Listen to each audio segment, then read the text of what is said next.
哎，你是不是也听过？就是有些人呢、好像天生自带那个燃脂模式，吃什么都不太会胖啊，或者是相反，总觉得好像年纪到了，比如说30、40岁以后，那个新陈代谢就开始走下坡，然后体重增加好像就是很难避免的事。今天呢，我们就要来深入谈谈这个大家都很关心的话题——新陈代谢。这次的内容主要是根据一位蛮有名的医生跟科学家 Dr. William Li 他的分享跟研究。那我们的目标不是要给你什么快速减肥的偏方啦，而是希望透过科学，让你真的搞懂新陈代谢到底是怎么一回事，破除一些常见的迷思，然后找出一些真的有用，能让你更有活力、更健康的方法。希望这些知识能让你觉得更有力量，可以用一个新的角度来看待自己的身体。好，那我们现在就来好好探索一下这个新陈代谢的真相吧。我们常常讲新陈代谢，但这个词具体来说到底是什么意思啊？对，这个词大家很常用，但意思有时候有点模糊。简单来说如果我们先不管那些很复杂的生化反应，新陈代谢它基本上就是我们身体处理能量的整个过程，就是说从食物里面拿到能量，然后再把这些能量用掉、燃烧掉。你可以把它想象成一台车，我们的身体就是车子，然后食物就是汽油。那卡路里呢，就像是汽油的量，比如说公升。我们开车的时候，很少会一直盯着那个油表看嘛，对不对？通常都是快没油了，才赶快去找加油站。身体其实也差不多，我们平常忙着生活，不太会时时刻刻去感觉能量够不够。等到觉得有点累了，没精神了，身体才会发出讯号说，那个该加油咯。这个比喻很贴切耶。所以当身体跟你说该加油的时候，你选择加什么油，也就是你吃什么，这个就很重要了。就像你应该也不会想一直给你的爱车加那种品质不好的油吧？没错，对，这个就是关键点。偶尔可能吃一点没那么健康的食物，身体可能还可以应付一下。但是如果长期下来，你帮身体选的那个燃料品质呀，就会直接影响到这台车子跑得顺不顺、健不健康。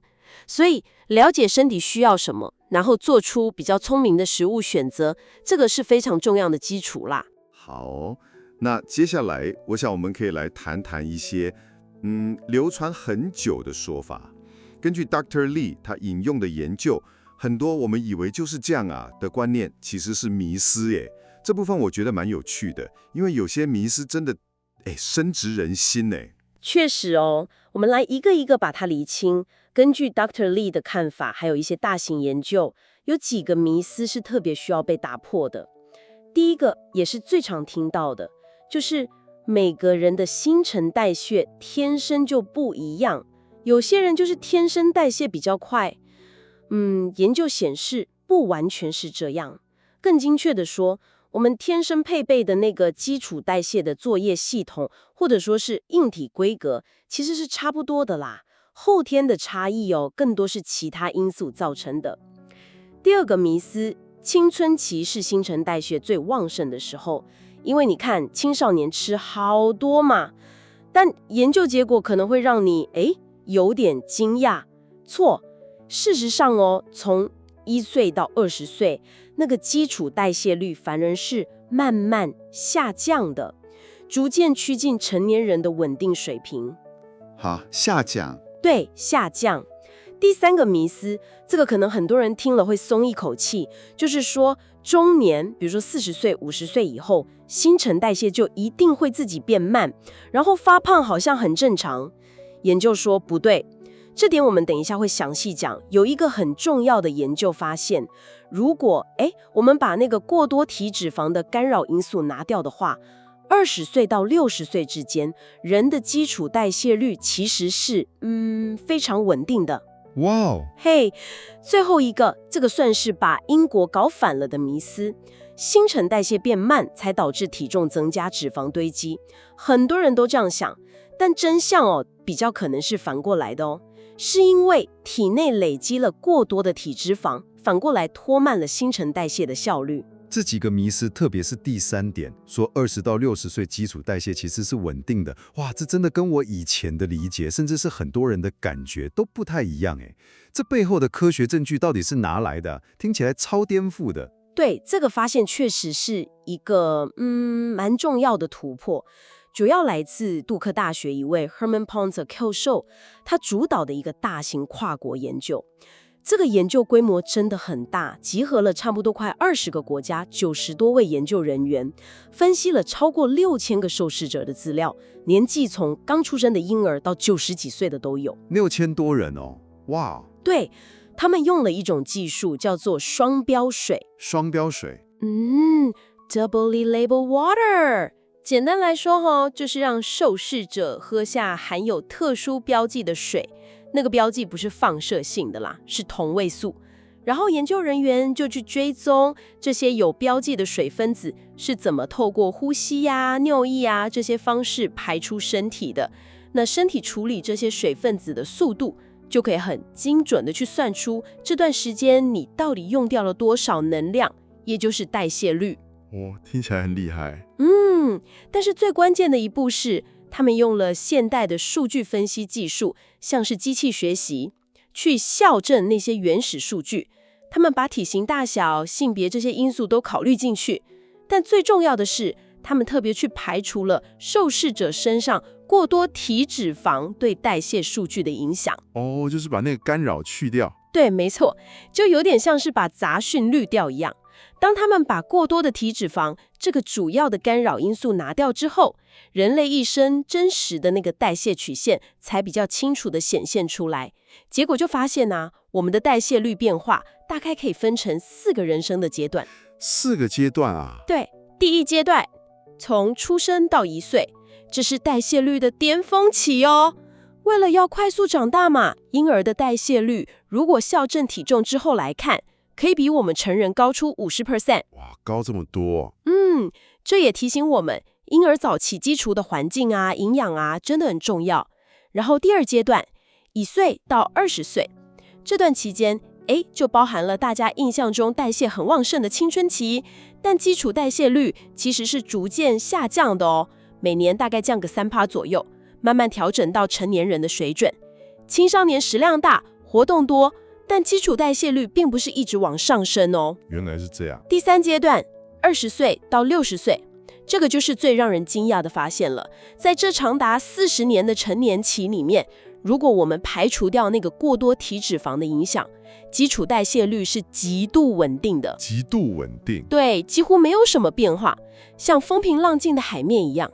这就意味着，单单就看那个代谢引擎本身哦，一个健康的60岁成年人，他燃烧能量的效率可以跟20岁的时候一样好。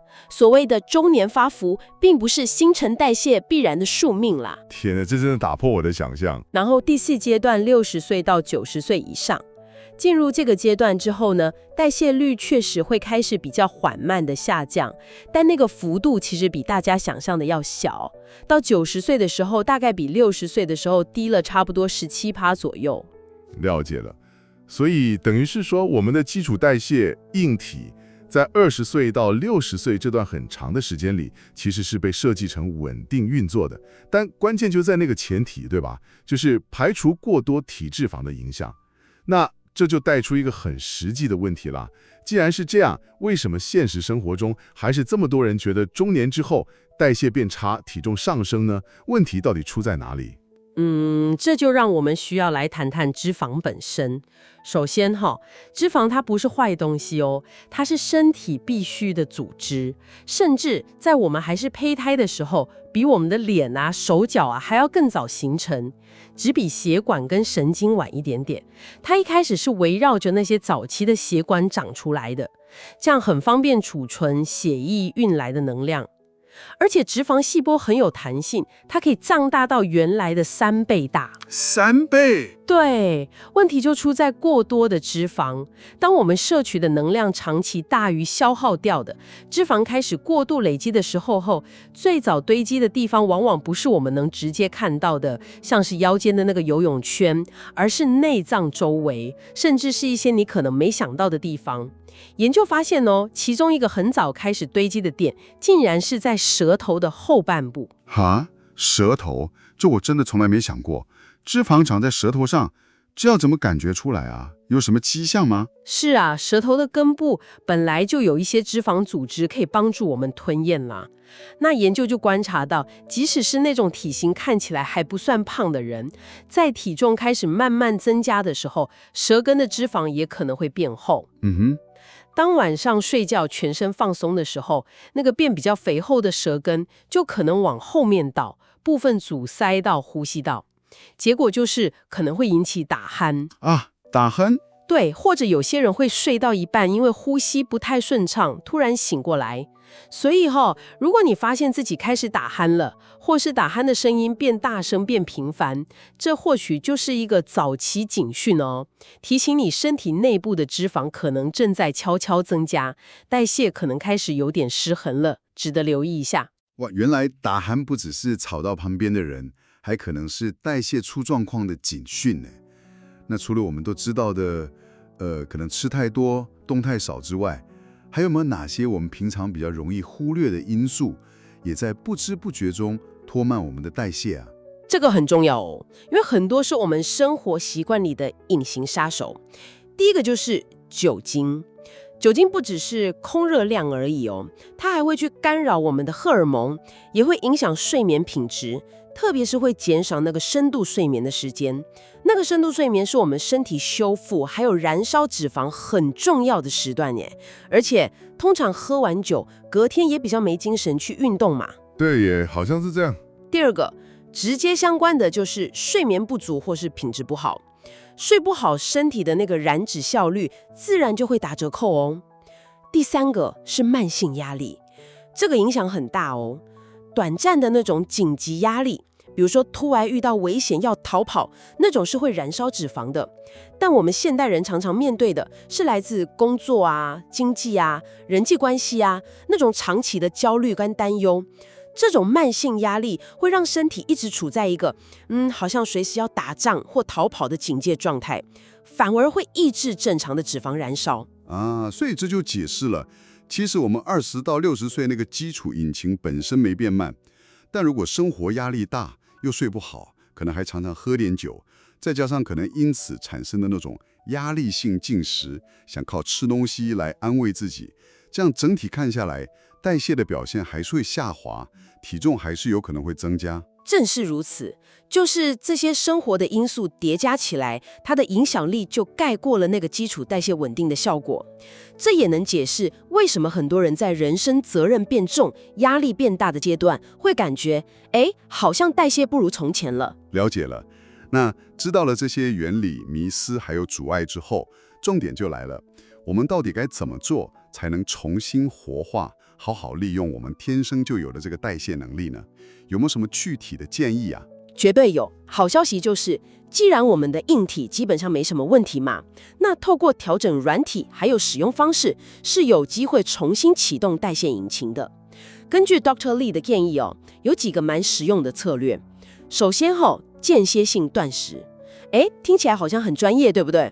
但其实最简单、最自然的间歇性断食就是睡觉。睡觉？对啊，你睡觉的时候不吃东西嘛，身体就会开始去燃烧储存的脂肪，所以稍微把晚上最后一餐到隔天第一餐中间的那个空腹时间拉长一点点，比如说确保至少有12个小时不吃东西，这就是一个很简单的开始了。12小时。第二，动起来。任何形式的活动都有帮助不一定说非得要去跑马拉松，做家事啊、走路啊、跳舞啊，甚至你坐着的时候抖抖脚都能消耗能量。每天快走个30分钟是很棒的目标。如果能跟朋友边走边聊天，还可以顺便减压，一举两得。这个不错。第三，不要吃太多。练习放下那个要把盘子里的东西全部吃光光的习惯，感觉差不多饱了就可以停下来，不要硬把多余的能量塞进身体。学习去听听身体告诉你的饱足讯号。第四，承接前面讲的重质不重量，优先选择天然的、少加工的、高品质的食物燃料。第五，管理压力，这一点我真的要强调，非常非常重要。压力管理。对，找出适合你自己的减压方式，看是运动啊、冥想啊、听音乐啊，或者是专心做一件让你觉得很快乐的事情。压力会直接影响到燃脂的效率，所以减压就是在帮你的新陈代谢加分。那很多人会很纠结那个算卡路里耶，这个 Dr. Lee 怎么看？关于计算卡路里Dr. Lee 觉得不太需要过度执着啦，因为有时候光是计算本身就可能带来压力，这样反而不利于燃脂。有道理。对啊，更重要的是专注在选择对的食物，还有注意分量。了解分量的概念是好的，但不需要每天在那边精算到几克几克。如果真的需要很精确的指导，去咨询营养师会是更健康、压力也比较小的方式。了解。我们谈了很多生活习惯的调整嘛，那在吃的这一方面，除了分量跟品质之外，有没有哪些食物是经过科学验证，好像是新陈代谢的超级燃料一样，可以特别帮助我们燃烧脂肪的呢？有的 Dr. Lee 特别推荐了几种食物它们里面含有一些成分可以促进代谢，或是帮助燃烧特定的脂肪。第一种是豆类。豆类。对，像是黑豆啊、鹰嘴豆啊、扁豆这些，用好的初榨橄榄油去健康地烹调。豆类的纤维跟营养可以滋养我们肠道里的好菌，而健康的肠道菌群对于调节代谢跟燃脂是有帮助的。第二种是番茄。番茄。番茄里面富含那个茄红素 lycopene， 这是一种很强的抗氧化物。研究显示它有助于燃烧我们体内那些比较不好的脂肪，生吃或煮熟都可以。煮过之后，茄红素好像更容易吸收。第三和第四种可以一起讲，因为它们都富含一种叫做回皮素 quercetin 的好东西。回皮素。对，那就是洋葱还有絮髓子，也有人叫它酸豆 capers。洋葱跟酸豆。回皮素这种成分可以活化我们体内的棕色脂肪。棕色脂肪是一种好脂肪它像个小暖炉一样，可以帮助燃烧掉那些储存能量的白色脂肪，也就是我们比较不想要的脂肪。燃烧坏脂肪的好脂肪。对，洋葱如果怕味道太重，可以把它焦糖化，就是用橄榄油慢慢炒到变软变甜。那个絮髓子酸豆呢，是地中海料理很常见的那种小小的花蕾，味道有点微酸带咸，加一点在沙拉、鱼、鸡肉或意大利面里面，就可以增加风味，又能摄取到灰皮素。这些食物听起来都蛮不错的耶，而且好像也不难买到耶。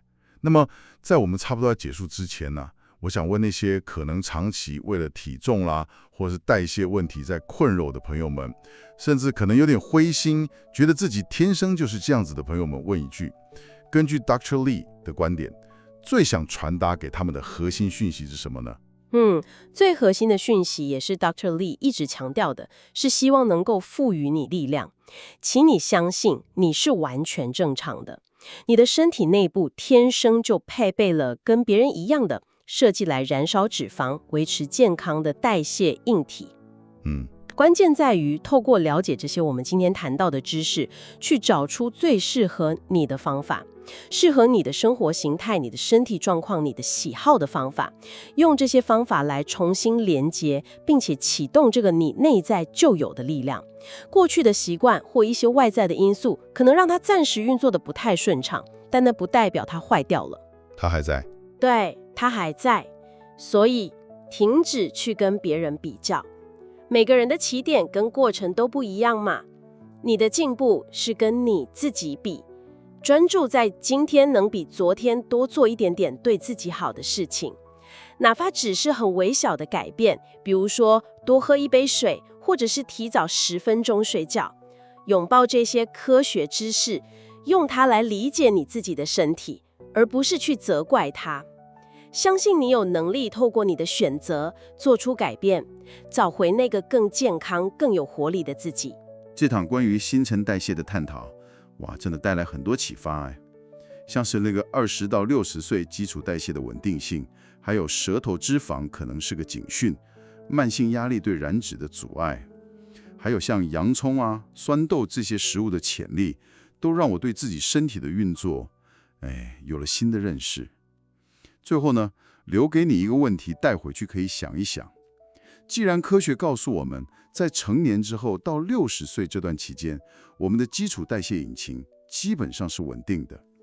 那么，回顾一下今天听到的内容，关于饮食、活动、睡眠、压力这些面向，有没有哪一个微小但是你可以持续的改变，是你觉得可以在这个星期就开始尝试看看的，让自己朝着那个潜在的最佳状态，哪怕只是靠近一小步呢？希望今天的内容对你有帮助，感谢你的收听。